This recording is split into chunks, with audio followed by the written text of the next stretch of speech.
গতকাল রাতে বাড়িতে বানিয়েছিলাম নিরামিষ তড়কা।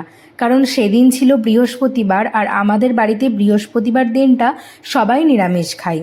আসলে তড়কা কড়াইটা বুধবার ভেজানো হয়েছিল, কিন্তু বুধবার রাতে হঠাৎই চিকেন হওয়ায় তাই আর বুধবার তড়কাটা করিনি। কড়াইটা আমি ফ্রিজে জল ঝরিয়ে রেখে দিয়েছিলাম, তাই বৃহস্পতিবার রাতে নিরামিষভাবেই বানিয়েছিলাম তড়কাটা। সবসময় যে পেঁয়াজ রসুন দিয়ে করলেই খেতে ভালো হয় তেমনটা একদমই না। পেঁয়াজ রসুন দিয়ে রান্না যেমন খেতে ভালো হয়, নিরামিষ রান্নাও কিন্তু খেতে তেমনই সুন্দর হয়। আমিও বানানোর আগে ভাবছিলাম নিরামিষভাবে আবার কিভাবে রান্নাটা করব। তবে একটু ভেবেচিন্তে করলে ঠিকই করা যায়। আর কড়াইটা যেহেতু আমি নষ্টও করতে পারবো না, তাই সব দিক ভেবে নিরামিষভাবেই বানিয়েছিলাম।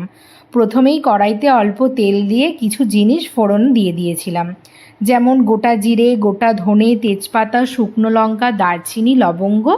আর হ্যাঁ, আমি কিন্তু গোটা এলাচটা দিতে একদমই ভুলে গিয়েছিলাম। সে যাই হোক, তারপর গরম তেলে গোটা গরম মশলা ফোড়ন দিয়ে আর সাথে অবশ্যই একটু কাসুরি মেথি দিয়েছিলাম। তড়কাটা যেহেতু নিরামিষভাবে করেছি, কাসুরি মেথি দিলে স্মেলটা ভীষণ সুন্দর হয়। তারপর একটা কুচি করে কেটে রাখা টমেটো দিয়ে দিলাম। একটু নাড়াচাড়া করার পর, বাড়িতে একটু ক্যাপসিকাম ছিল তাই টমেটোটা একটু ভাজা ভাজা হওয়ার পর কেটে রাখা ক্যাপসিকাম দিয়েছিলাম।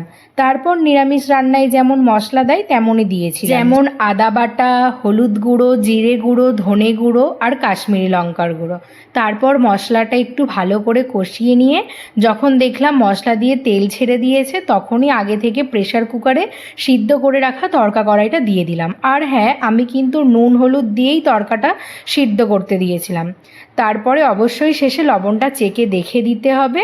এদিকে দেখো, প্রচুর বকবক করতে করতে মশলার সাথে তড়কা কড়াই ভালোভাবে ফুটে গেছে।